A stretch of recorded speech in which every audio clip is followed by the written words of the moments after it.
Well, good morning, good morning. Good morning to you. And man, am I glad to be behind this microphone again this morning, given everything that went on last Saturday morning. So if you can hear the sound of my voice, you're listening to none other than Marc Medley, and this is the Reading Circle with your host, Marc Medley, coming to you live each Saturday morning from 6 o'clock a.m. until actually I'm on the air until 9 o'clock a.m. Generally, the Reading Circle goes from anywhere from 6 to 7:30 or 6 to 7 or what have you. The show was originally slotted for 6 to 7, but a lot of times we run over, or every now and again we'll run a little bit short. But as I said, I'm on the air until 9 o'clock a.m. because once the Reading Circle is done, the M&M Hour as well as Martha and Friends comes on, and that is the good news in song, which is the gospel music. So far, everything is doing what it's supposed to do this morning. So without further ado, I'm going to go ahead and do what we normally do, which is give you the weather, read from 2 books, introduce my guest. Then by that time, I'll share some information with you, and then our interview will be underway. So let us get on with the weather right now. It's 39.6 degrees in the Wayne, New Jersey area.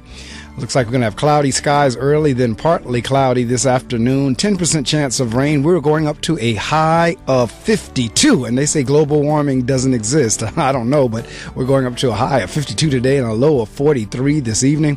Then tomorrow, Sunday, again cloudy with showers, high of 49, low of 39. And then Sunday night, cloudy with periods of light rain. And then Monday, windy with periods of rain, high of 41, low of 38. Cloudy and windy on Monday night at times. 80% chance of rain Monday nights. Look like it's going to be wet again. Then on Tuesday, showers in the morning. 44 degrees is a high, 33 is a low. 60% chance of rain on Tuesday, dropping to 10% on Tuesday night. Partly cloudy skies Tuesday night, and then on Wednesday the sun pops back out again, except for a few afternoon clouds, with again a high of 51 degrees with a low of 41. Yes, folks, believe it or not, we are in the month of January.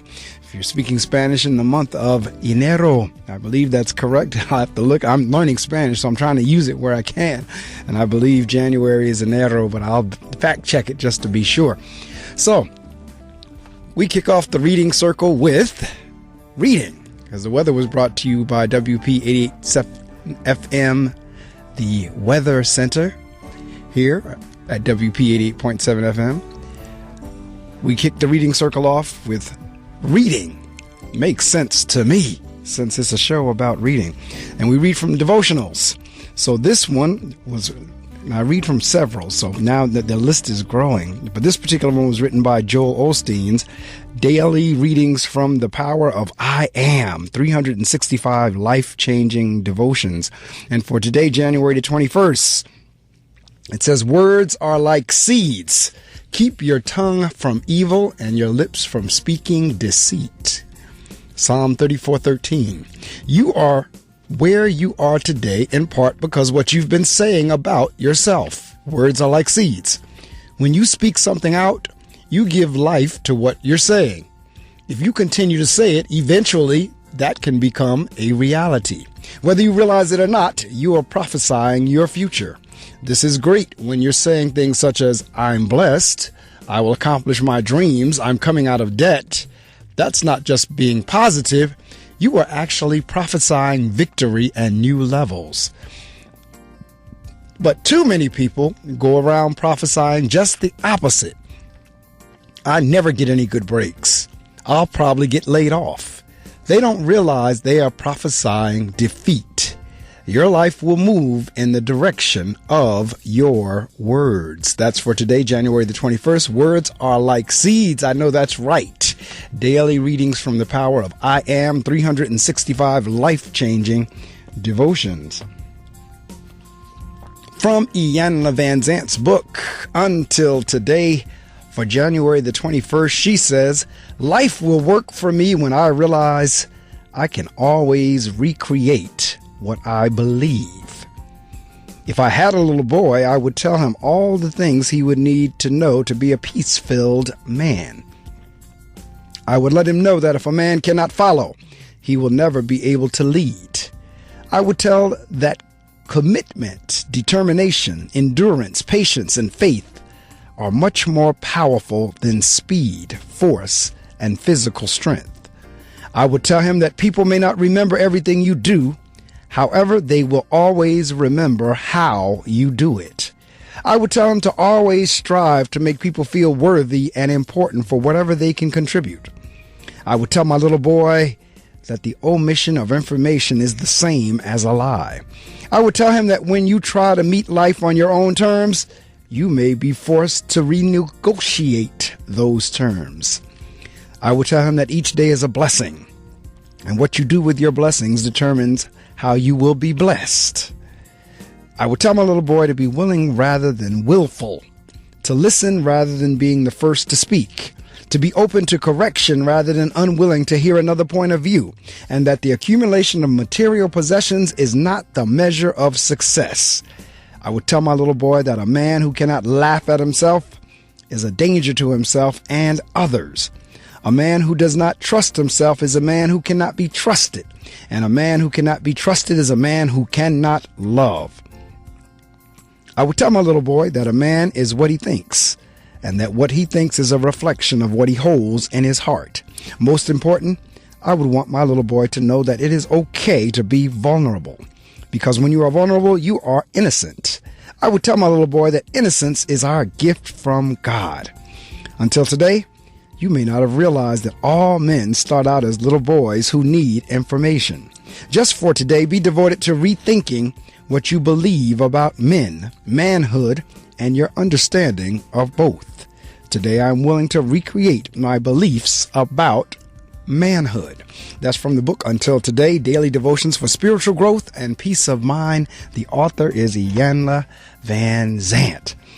And this morning, I have a guest with me. He's already on the line, who's no stranger to the reading circle. He's been on here at least 2 other times before. It may even be 3. But I know he's been on the show, like I said, at minimum 2 other times, because he was one of the first guests I had on whenever the show kicked off nearly 16 years ago now, 17 years ago, somewhere in that range, 2001. So nearly 16 years ago when the show kicked off, the young man that I'm about to introduce was one of my first guests who appeared on the show. Because he says God uses ordinary people to accomplish extraordinary things, Pastor Kevin Wayne Johnson has taken up the task of developing individual and organizational operating excellence as his life's ministry. He coaches in order to coax audiences to live out their gifts. And in the words of his national best-selling book series, to then give God the glory, this book series has earned the former radio and television host some 19 literary awards. Gayle King, an editor-at-large for the Oprah Magazine, praised his work, writing to him that, quote, "Your book, Kevin, touched me," unquote.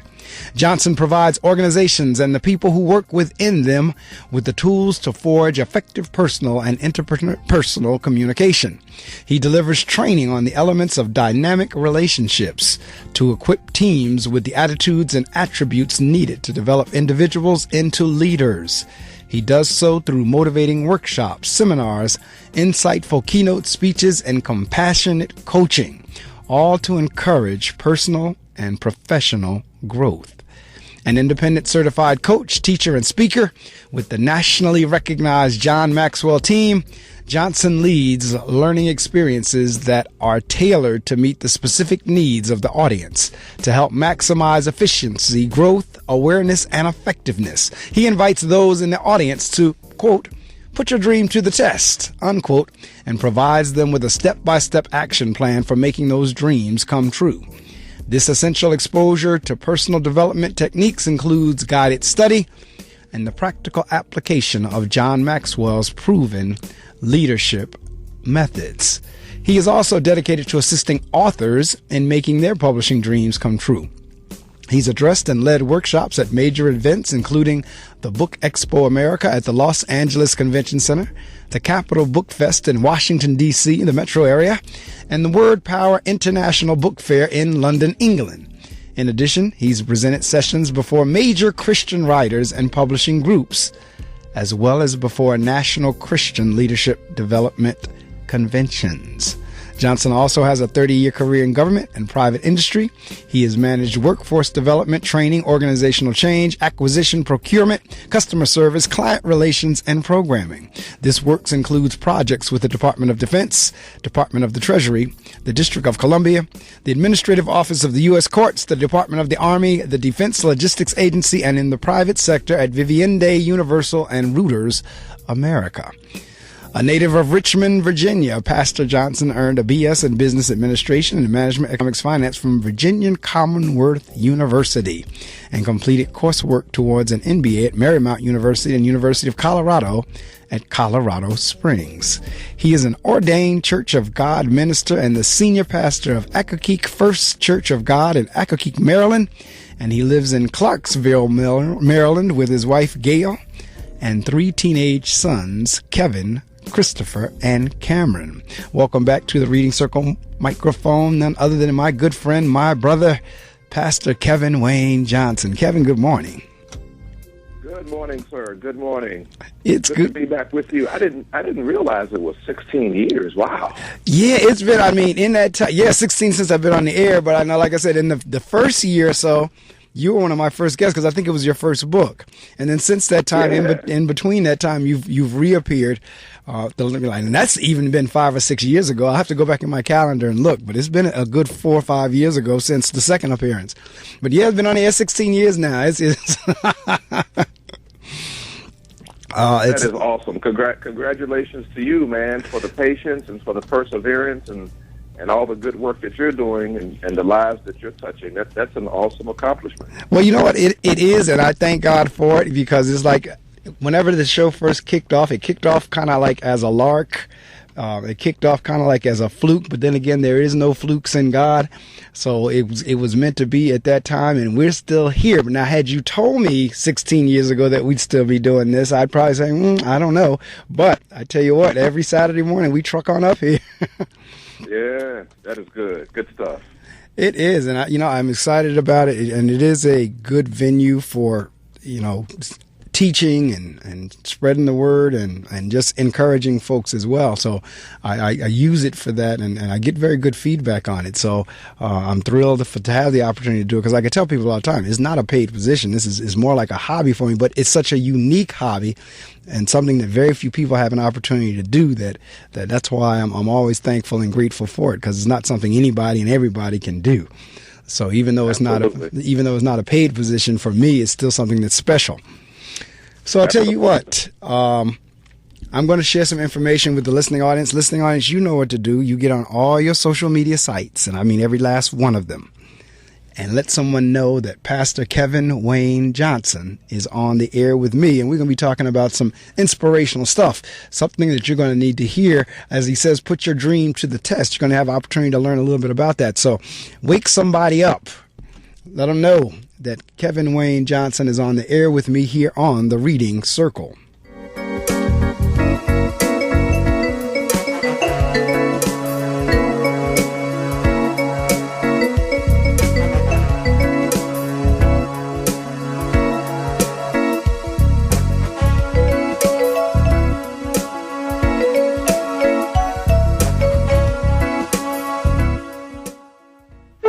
You wanted to be a teacher when you were little, but as you grew up, things changed. Teaching just didn't seem like the best option anymore, so you decided to become something else. But what would your 12-year-old self say? Interesting and innovative things are happening in teaching today, so it's time to put it back on your list. Don't try to convince yourself otherwise. You had it right the first time. Find out how you can make more at teach.org. Make more. Teach. Brought to you by Teach and the Ad Council. Listen, as a hiring manager, I've got to tell you, the best job candidate isn't always the typical candidate. Sometimes they're a grad of life. Meet the grads of life. Young adults of unique determination and experience. An ideal fit for your company in an entry-level position, internship, or mentorship. They might not have every qualification you typically look for, but they're exactly who your company needs. Sometimes the best candidates aren't the ones you're used to. Go to gradsoflife.org to learn how to find, cultivate, and train this great pool of untapped talent. Brought to you by the Ad Council and gradsoflife.org. Dude, it is going to be so cool when we're both at college. Yeah, if I finish my loan application. Wait, this says men. Selective service registration. Uh-oh. Didn't you register when you turned 18? No, my guidance counselor talked about it, but I blew it off. You need to register. It's the law. If you don't, you won't qualify for that student loan, and you won't be enjoying college life. Just go to www.sss.gov or register at your post office. And when you get to college, don't forget to register for classes, too. You're listening to The Reading Circle with Marc Medley on Brave New Radio. Yes, indeed, you are. Good morning again to those of you with faithful listeners. Linda Miller, Lestine Robinson, Jane State, and others out there who listen on a weekly basis. Again, I apologize for next week. I came up to the studio, or last week rather, I came up to the studio and studio was dead. Nothing was going on. I guess they were doing some maintenance, didn't let us know about it, and I was really somewhat put off only because I had a guest schedule for last week. Didn't realize the studio was down. Caused all kinds of chaos because the guest was ready to go, just like my guest was this morning, and so I have to get him rescheduled. But that is none other than Dr. William Pepper.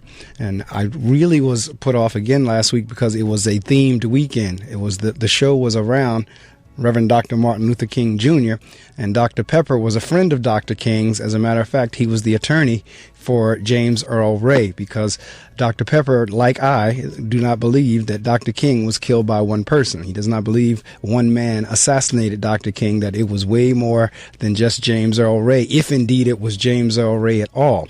So he was to be my guest last Saturday, and we were to talk about that whole thing because he's the author of The Plot to Kill Reverend Dr. Martin Luther King Jr. I believe that's the title, or I'm paraphrasing it, but he's written several books on the subject. He told me last Saturday morning when we talked that this has been a 40-plus year journey for him in terms of his research, and all of his research points to the fact that Dr. King was not killed by one person. So I'm going to get him rescheduled, so be on the lookout for Dr. William Pepper. At some point, he will be on the show. But all is well this morning, as my good friend Kevin is here. And we're going to bring you up to speed, as a matter of fact. So, Kevin, let's go back to the first book when you first appeared, and then we're going to work our way to all your accomplishments since then. Because the first book, it was in the Give God the Glory. Matter of fact, was the first book titled that? Give God the Glory? Yeah.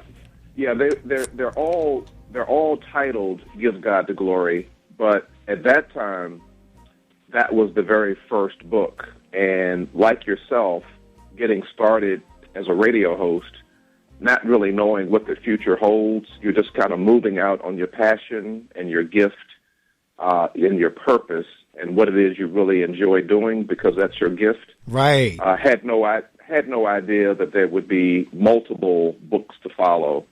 But the first book was titled Give God the Glory, and the subtitle was and is Know God and Do the Will of God Concerning Your Life. Just a very personal reflection, testimony, if you would, in terms of communicating and writing to the audience the goodness of who God is and His will for all of our lives. So 6 chapters, Q&A at the end of each chapter, nonfiction, about 100 pages, and it was published, self-published, and within about 3 months or so, it was picked up for national distribution, and then the rest is history. It went on to its 5th printing, and unbeknownst to me at the time, there would be other books to follow. So, that was the humble beginning, and that also was about 15, 16 years ago when I first got started. And so from there,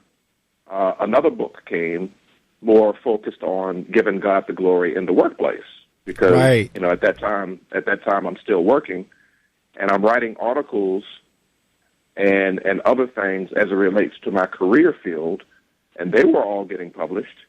And so the Lord said, well, let's write about giving God the glory in the workplace, how you actually usher in light into places of darkness. And so that was book number 2. And then it just kept going, and it kept going, and it kept going to the point where we got to book number 8, because we added devotionals, and we also added study guides, as well as workbooks as a part of the series. And from that experience, I learned that as long as you continue to move out on your passion, right, and utilize your gift, and stay within your lane, God gives us all kind of great creative ideas and thoughts on how to reach our audience. And so that's what you've been doing. You've been using a lot of different techniques and strategies to reach your audience and to further your audience. And so it is with the author, because we have ebooks, we have audio books, we have the books that people like to touch and feel. So the books that you find in the bookstore.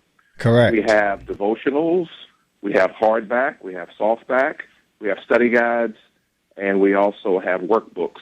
All of these different variations in the Give God the Glory series to reach not just an audience here in the USA, but to reach a global audience, and also have the books available in different languages, because as different people around the globe have an interest in reading the products, they want the products in their language. Correct. And so all of that has mushroomed, Mark, over the past 15, 16 years, and it started out with just one book. No, that's absolutely. Matter of fact, if memory serves me correctly, at that time you were in one of the corporations. I'm not sure if it was AT&T or where, because I remember having a conversation. At that time, I was at AT&T, or I just left it, rather. And I remember having a conversation about being corporate, and you were in Hillsborough, New Jersey, or somewhere in New Jersey. Right, exactly. Now, Gayle, my wife Gayle, is the career AT&T-er. Okay, So I knew it was AT&T somewhere in there that AT&T came in, because I had worked for them at one point. I remember having that conversation. Yeah. And I absolutely. And you were in it was Hillsborough, right? Right, Hillsborough, right outside of Somerville. That's correct. County, New Jersey. That's right. I was on the government side, and Gayle was with AT&T. There you go. That's it. Okay, that's exactly it. And then you moved to Maryland. Exactly, which is where we've been ever since. So we're in Howard County, Maryland, just outside of Columbia, about halfway between Washington, D.C. and Baltimore. Now, when you left there, when you left New Jersey to go to Maryland, it was with the church at that time. Am I correct? Well, did you find your church while you were down there? Because listening to where I'm going with this is, and up through the years, Kevin wound up becoming pastor of the church. Exactly. So here's how it happened, Mark. What actually brought us to New Jersey was a promotion on my job. We lived in New Jersey, but I actually worked in Midtown Manhattan for about 6.5 years. We were able to get very actively involved in a small local church there in Somerville, New Jersey, where my calling, God's calling on my life, was acknowledged by the pastor that I was under at the time. Gayle and I became deacons. We were ordained into the Christian ministry as deacons, along with a group of 7 others, and I chaired the deacon ministry there at that church. Right around 2003, Gayle was promoted. So this was a double blessing for us, because I was promoted on my job, and my company, my government agency, relocated us to New Jersey, all expense paid. And about 7 years later, as Gayle had an opportunity to blossom at AT&T, because at the time AT&T's world headquarters was in Basking Ridge, New Jersey. That's correct. That's where I was located. Right. She had an opportunity to get some great exposure and visibility, and she was promoted to director. And she was responsible for government solutions, human resources. And so actually, because of her promotion, her job is what led us back to the Maryland area about 7 years later, where she was promoted to director. So it was a double blessing, because we had an opportunity to get actively engaged in ministry. I had a chance to further my career on the government side. She was promoted in terms of her career at AT&T. And then we came back to the Maryland area, and I continued my government career. And the Lord led us to a church right in our local area. And it was there at that church, interestingly enough, that the pastor had just received the baton from his dad, the bishop. The bishop retired, and now the son is taking over as the lead pastor at that church. And we were there during that first year where he had just taken the baton. And so this new pastor is, like any new pastor would do, they're canvassing the congregation to identify some of the folks that are going to be a part of his or her new leadership team. And so, again, our timing was perfect because I was one of the ones that was tapped by him to begin serving as one of the leaders on his pastoral team. And hence, I became the president of the Bible school there at the church. And a few years later, I became one of the associate pastors responsible for discipleship and ministry under his leadership. And so the timing was, again, perfect. I'm continuing to write. I'm continuing to grow. I'm continuing to learn. I'm continuing to mature in my Christian walk and my spiritual walk. And Gayle is right there alongside me, and we're just having a blast, and we're helping this church grow and blossom and do some great things in the community. And then about maybe 8 years after we arrived at that church, about 8 years later, in 2013, moving into 2014, is when I was tapped to serve as senior pastor at one of the other local churches within our district. So within our district, Church of God district, we have 39 churches. We used to have 45, but we have 39 now. Churches in Delaware, Maryland, Washington, D.C., and Virginia, part of our district. And there was a season where a number of our churches were really, really struggling. They didn't have leadership, didn't have direction, weren't quite sure what to do. In some instances, we had to close the doors on some of the churches because right. they literally just died. Right. They had to close the door. But there were a core of churches that were really struggling, and they were just barely hanging on because they did not have leadership. And the district was sending me out to bring the word from the pulpit at these churches while they were trying to decide on bringing in a new pastor or not. Right. And so I was going around and I was teaching at these churches on Sunday. My pastor had given me the okay to do that. And so when he looked up and he didn't see me, he knew that I was at one of these churches bringing the word. And then my wife and I, we were just led to one church in particular, the church where we are now. We were just led to pick up the mantles and begin serving as a leadership team at that particular church. They had a good nucleus, a good foundation, a good core group of members, but really needed some leadership to bring them forward and to help to grow the church and provide some direction. And so back at the beginning of 2014 is when I began that assignment as the senior pastor where I am now. It's a small town in southern Prince George's County, at the very tip of Prince George's County in Maryland, called Accokeek. And I've been there now for going on 4 years, learning a whole lot, really growing and developing in the Lord, and really having a great time. It's kind of interesting, you know. Serving as a pastor is a challenge. It's a hard job. Right? Oh yeah. But when you're in your purpose, right, and you have a chance to really utilize the gifts that God has given you, it doesn't feel as challenging as it is. And you look at the challenges as opportunities, right? And you look at them in a positive way as opposed to a negative way.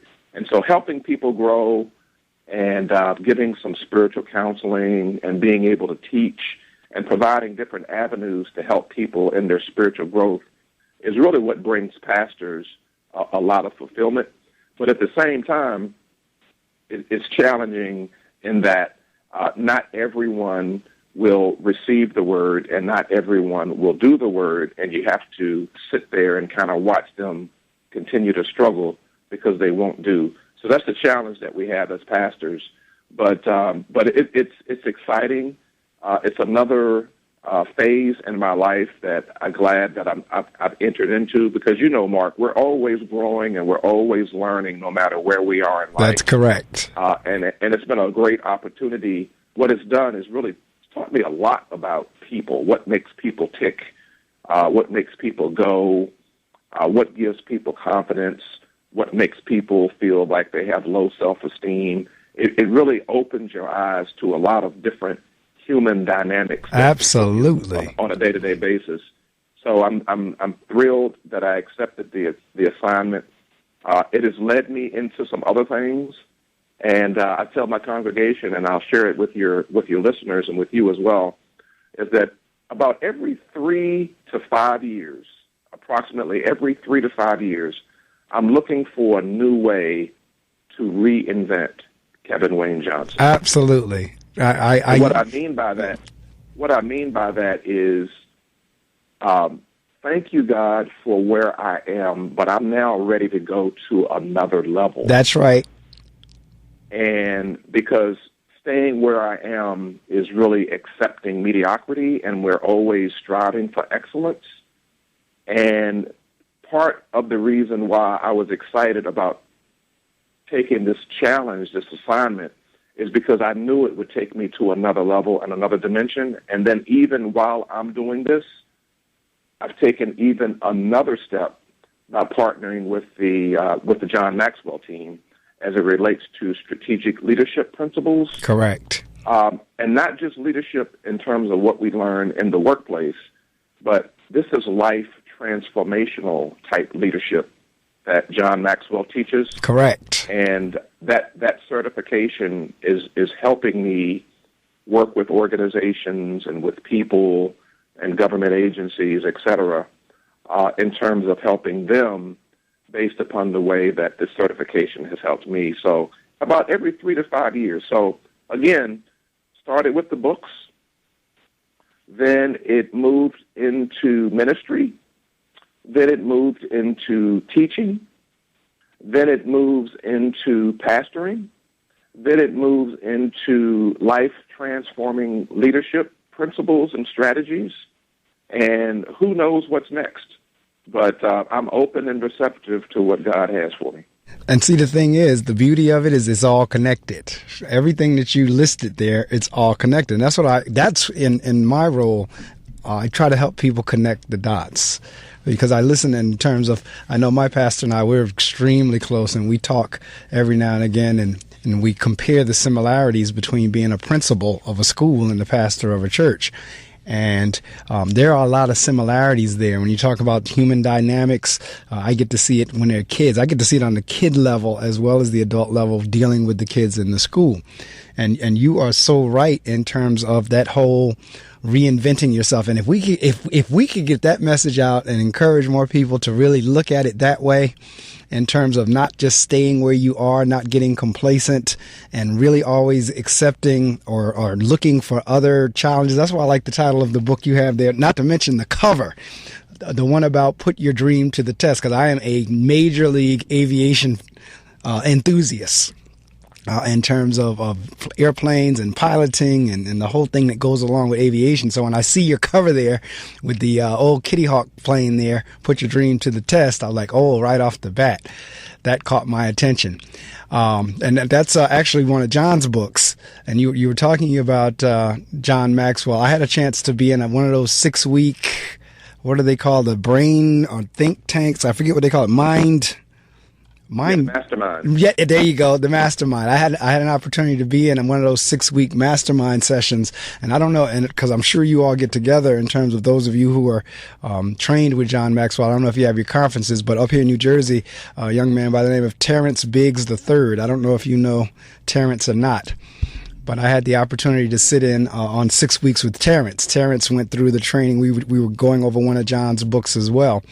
And you're right in terms of leadership, in terms of teaching, in terms of growing yourself as well as growing people. It is a challenging, but at the same time, fulfilling and rewarding responsibility. Absolutely. Absolutely. And that's part of the teaching, and that's part of the learning that we go through as we observe how people respond to what we're teaching. Absolutely. So in terms of, because I mean, I'm listening to your progression, and like I said, we're off and on throughout the years, either through email or either through appearing on the show. We kind of follow each other's track.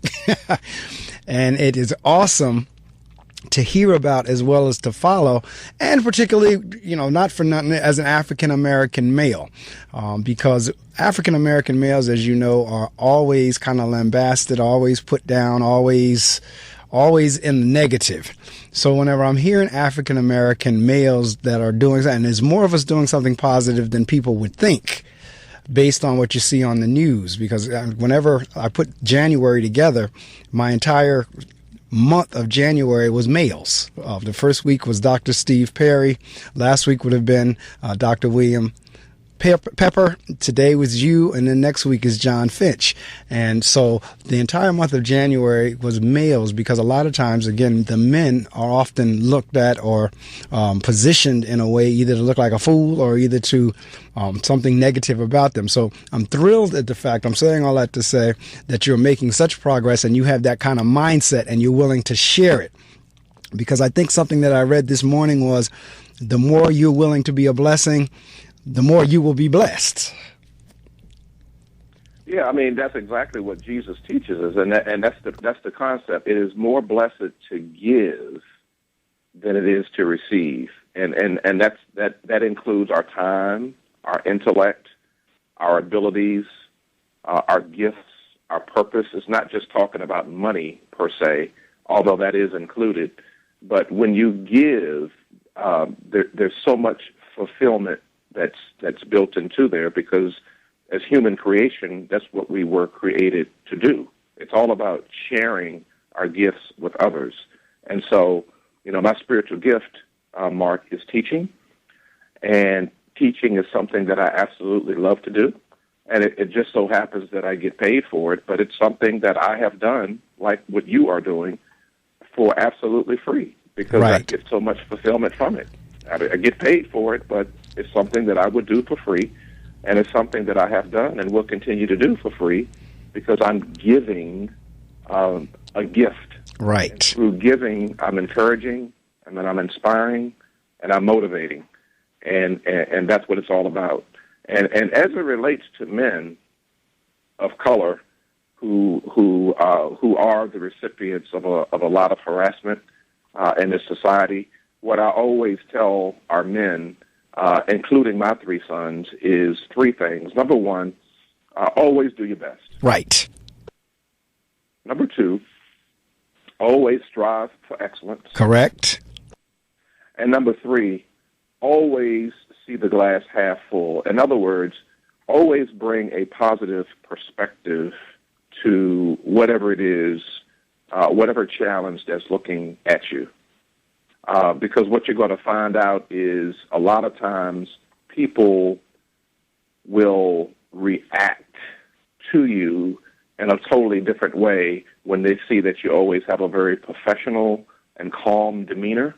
Right. And that's just a human element that a lot of people don't even understand. But in the midst of all the negativity, if you continue to come across as a positive person, folks will get tired and they'll move on. Correct. You're absolutely right. And you brought up something a couple of minutes ago in terms of self-esteem. And I was just having this conversation this week with a parent and her daughter. And I was sharing with them the people that you would think, just based on looks or just seeing them or what you see visually, you would have no clue based on, because a lot of times we think attractiveness or physical features or even the way they might be carrying themselves would be an indicator of someone with low or high esteem. That's not necessarily the case, because you can be fooled. And what I was sharing with them is, I always remember I was at a high school production one year whenever my daughter was at that particular high school. And it was this beautiful young lady. I believe she was from Dominican Republic, and gorgeous teenager. She was on the choir. She sang and everything. Sang a solo, the whole nine. So after the performance, the principal came on and she said, I'm going to share this with you. And she doesn't mind because we've talked about it, so forth and so on. But I want you to let you know that whatever the little girl name was, she has extremely low self-esteem. And I looked at this child and said, what on earth could this child possibly have low self-esteem about looking like that? And that story has always stuck with me, that a lot of times when you see people, regardless of what they may be putting forth, it may not be the real picture. And self-esteem is so critical. I deal with kids every day that a good portion of the issues that I face is because of low self-esteem. So when I heard you say that just now, that's kind of like a sensitive or a hot button with me in terms, because that's what I deal with on a daily basis. Like, how do we continue to encourage people to, one, love themselves, to love God, to love themselves, and to really, as you just said, do your best, see the positive part of it, so forth and so on. So how do you deal whenever you're dealing with folks that may not have self-esteem that's of the best nature? I just remind them about who they are as a child of God, and I just remind them that they're wonderfully and fearfully made, and no matter what they think of themselves, they can never get away from the fact that God loves them. Right. And when I keep emphasizing that, what it does is it reinforces the fact that, there is somebody out there who loves me, because they may not be feeling the love from family or from friends, for whatever the reason might be. It might be something that somebody said that they hold on to, but I remind them that their source is God Almighty. Right. He's the one that made them, and then I kind of strategically walk them through the scriptures and show them how awesome they are in the sight of God, and at the end of the day, that's really all that matters. And once they see that and they start to feel it and they start to resonate with it, it changes their countenance. Right. It changes who they are philosophically, because sometimes folks, they never hear it, so they don't know. No, you're absolutely right, because you're again right on point, because I was having this discussion the other day too, in terms of so many people. Matter of fact, it was my pastor that I was talking about the other night in Bible study.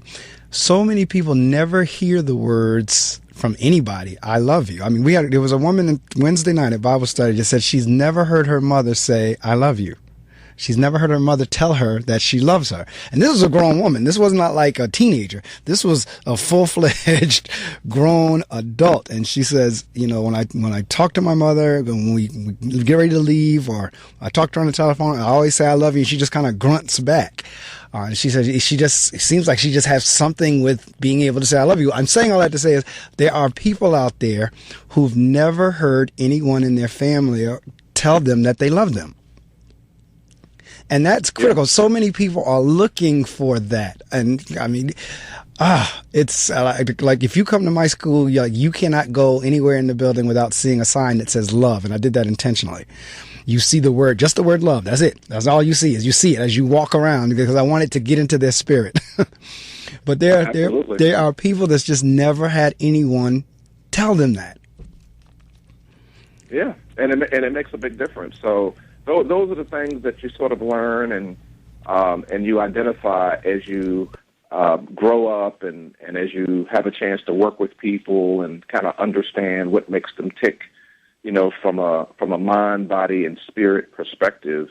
And as you remind people that they are indeed loved, it turns them around, because you're right. That's, at the end of the day, that's what people want to know, and that's what people want to hear, and that's what people want to feel. Right. Because they may not get it anyplace else.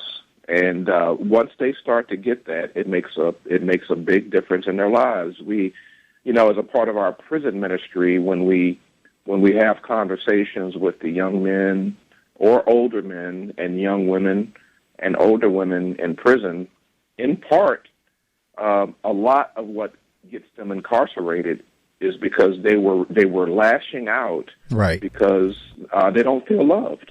Absolutely. And if you don't feel loved, then you don't think that you have any value. And if you don't think you have any value, then who cares what I do, whether it's against the law or not? Nobody cares. Nobody loves me.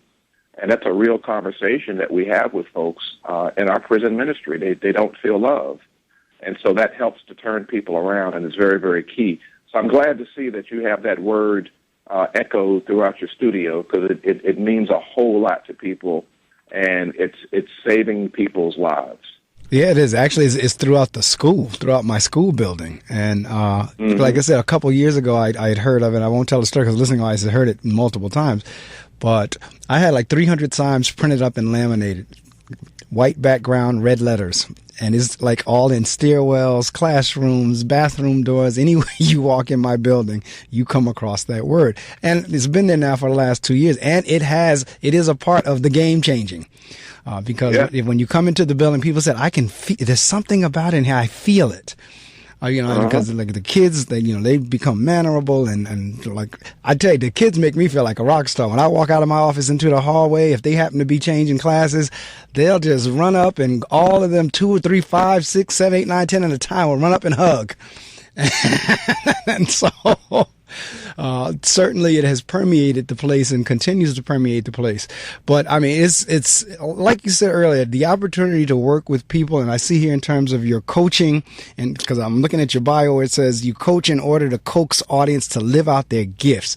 If people would understand that, I don't care how bad you may think you are, or if you can understand that regardless of what it is that you think that you don't have, everyone has something.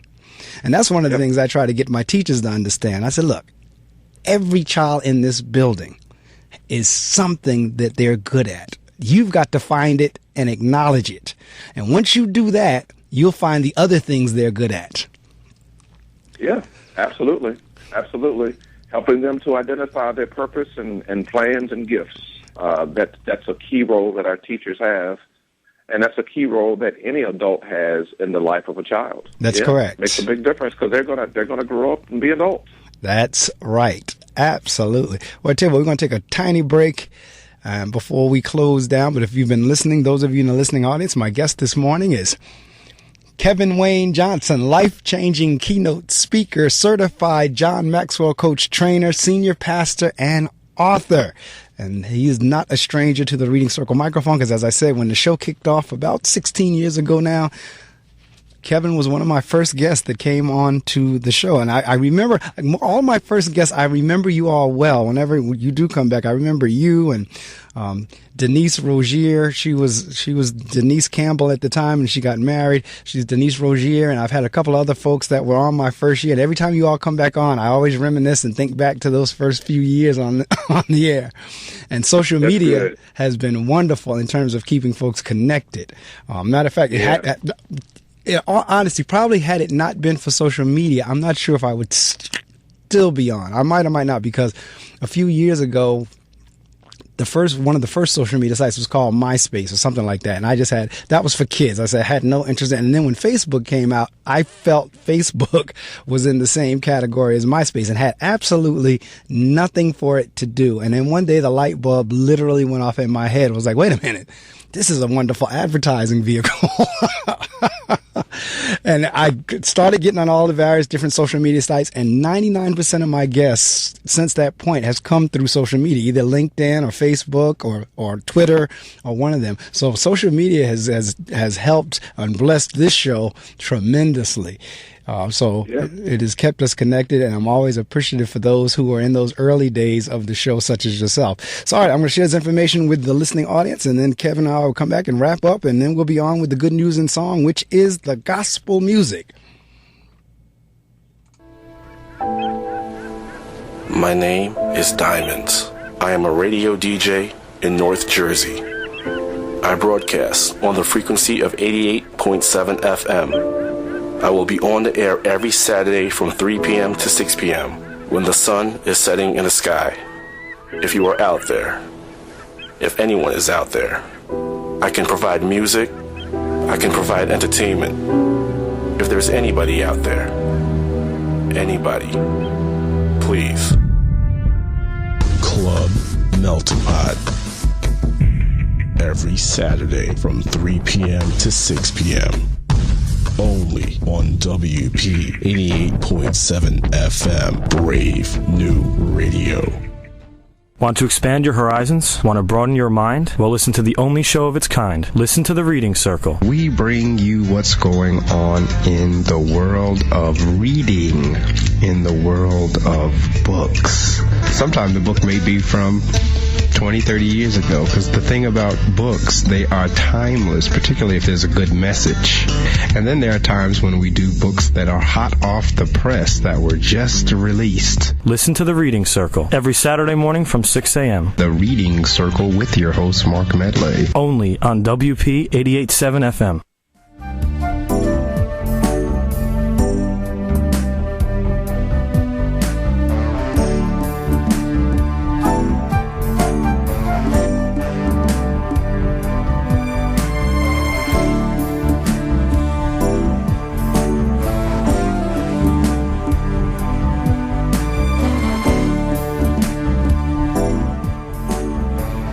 All right. Yes, indeed. This is The Reading Circle, and my host this morning is an author.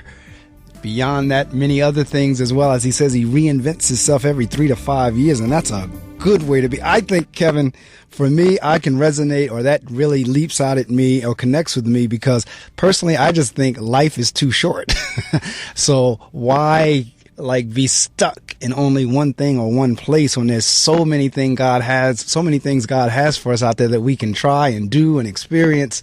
So just to be and I'm not mad at folks who, whatever, if you do kind of stay in the same place forever, but my thinking is life is just too short. So anything that piques my curiosity, generally I tend to go after it.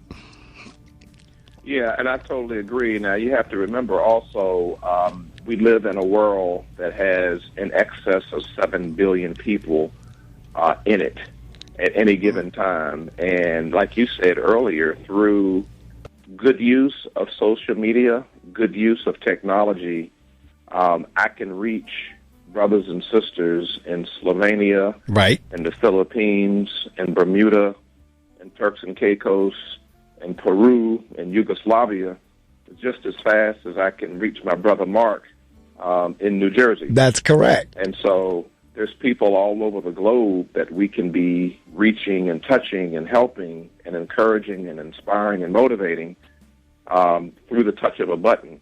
And so why not do that? So relationships that I have established in many of the places where I just named, not to mention India and Kenya and the United Kingdom and all throughout the United States, has been, in essence, because I'm walking in my purpose. I'm living in my purpose. And what God has done, not me, but what God has done, right, He just expands our territory. Right. Because we have made ourselves available and open and flexible to be used by Him to reach these people that need the gift that we have to give. Correct. And so that's exactly what I've seen and experienced over the last 16 years. And now that I've moved into this new domain, teaching these life transformational leadership strategies, I already know, without actually knowing, but I already know that the future holds an even wider door to reach even more people.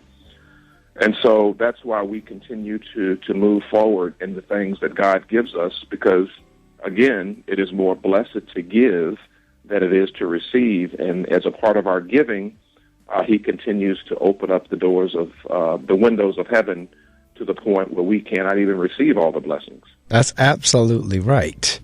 It really is. And so in terms of like you said, now I'm a big believer in what they call the law of attraction. And when I say that, it doesn't negate my Christian beliefs, but really it is a law in terms of what we were talking about, the thought process and believing and seeing the glass as half full versus half empty. And where I'm going with this is you actually, as you just said, once you're in your purpose, you almost magnetize to yourself everything you need. God puts everything you need. Once you get in that purpose like that, it just kind of flows to you. It's just kind of like you're just like a piece of steel with a magnet that just comes towards you and sticks to you. All the opportunities, all the people you need to meet, all the connections you need to make, all the places you need to go, all the technology you need. It just all falls into place. Absolutely. I totally agree. That's exactly what I see happening, not just in our lives, but in the lives of other people who are doing the exact same thing. So it's a principle that works. Don't try to shortcut what works. Right. Just get into the flow. Just plug into the flow. Right. And kind of go with it. So what I always tell people is that I'm in a sweet spot right now. Right. As it relates to all the things that are going on in my life. Never want to paint a picture that everything is easy. Correct. You never hear me say that because you have your challenges, you have your situations and circumstances that come up at you, and you kind of wonder, where in the world did that come from? But you meet it head on, and you keep going forward, and it's just a wonderful, wonderful thing. So I'm excited about what the future holds, and I'm excited about what's to come, and all the thousands of people that I'll have an opportunity to meet that I haven't met before just this year. And this year has actually already started out to be absolutely phenomenal. I had a chance to deliver a keynote address at one of the local Dr. Martin Luther King Jr. Lunches. All right now. Last week, and I had an absolute blast. There were a couple of hundred medical professionals at one of the major hospitals here in the local area. So 2017 has started out, on a really phenomenal pace. Have a chance to be with you this morning, and some other wonderful things as we move into the month of February. So I'm just excited about what the year holds. I'm excited about what the future holds, and I'm just interested in making sure that you and I stay connected, make sure we stay in touch. Yes, indeed. And anything at all that I can do for you or for any of your listeners out there, don't hesitate to give me a call or shoot me an email, and I will avail myself to be available to come to the need, and whatever you all request, I'll make sure that I'm available to do that. Well, I thank you, and vice versa, because I do have your cell number, and I got you locked in, so by all means. And we're down to the last couple minutes of the show where I turn the mic over to the author, or to the guest, rather, to promote in any manner he or she desires. The only thing that I ask from the guests is that they don't mention any dollar amounts, any figures. But other than that, websites, telephone numbers, appearances, where you're going to be, how they can get in touch with you, how they can get your books, the mic is yours to promote. And you have the opportunity to do that. Yeah, thank you, sir. Well, I'll just leave your listening audience with, I'm easy to reach. I'm right here on the East Coast, along with the majority of folks right there in New Jersey. KevinWayneJohnson.com is the website. Very easy to reach out and touch. You can get access to me by my email right through the website. Our events calendar is there, so if I'm ever in the New Jersey area for an event, please come on out and support.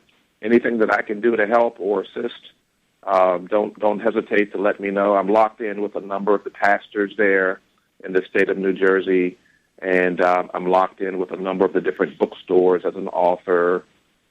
So I'll probably will be in the area at some point during the year. If you take a look at the event calendar on the website, come on out and be a part of what we're doing. But I'm just happy to still be connected with Mark and all the great things that you're doing there in New Jersey. And I want the Lord to bless and keep everyone who's listening this morning. Continue to walk in your purpose.